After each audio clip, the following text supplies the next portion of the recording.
So what the heck is a tool? And this seems like a very, very interesting little title, but it's a very valid point.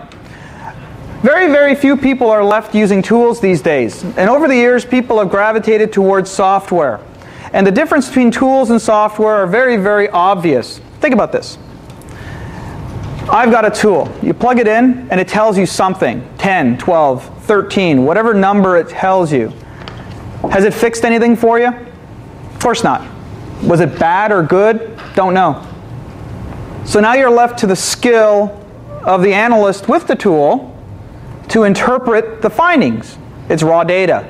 By itself, it's quite useless, isn't it? An application, on the other hand, may collect data and provide some kind of opinion. High error rate, high congestion rate, high CRC rate, broadcast multicast storm, that kind of stuff, right? Duplicate IPs. So I'm finding there's few and fewer people left in the industry who are willing to take the time and effort to take a tool, insert it, and go back and correlate the information themselves. And that could be good or bad. It's not the point. The point is that very few people are left using tools. I like to always give this analogy about a tool.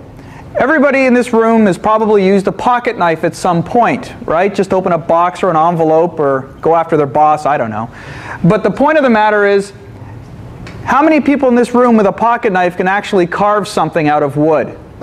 And maybe one or two of you can.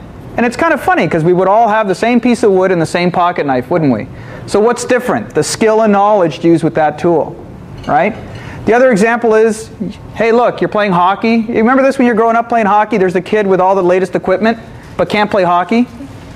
And then there's the kid with his running shoes running around in like the slush with the tomato pole handle that he had to steal from his father to put the rubber plastic blade on the bottom, and he's out playing everybody.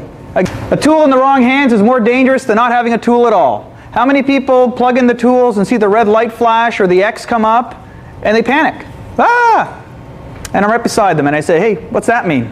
The window's frozen. Good. So? Well, we got to fix it. Good. How? I don't know, but it's frozen. Right. Good. So now what? I don't know. Right. And you do this Abbott and Costello routine, who's on first, right? And they don't know what to do. So then you end up with two scenarios. The person panics to the point where they find the source device and they just reboot it. Why? Because that clears everything.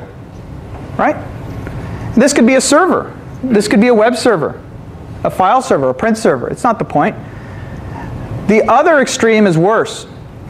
Why don't we just disable that error command? So a little error, that alert doesn't come up? Because I don't know what it is. Nobody's complaining, so it can't be bad. Right? And think about it. This is part of the reason why the vendor charges a lot of money for the tool, is for this correlation and analysis of that data, isn't it? So if you go around just turning off all these alerts, A, you could have just told somebody to be quiet when they're the ones having the true problem. B, this could be an indication of a tremor, that something bad's going to happen. Or C, there's nothing wrong at all and you have to tune that alert. Something wrong with that.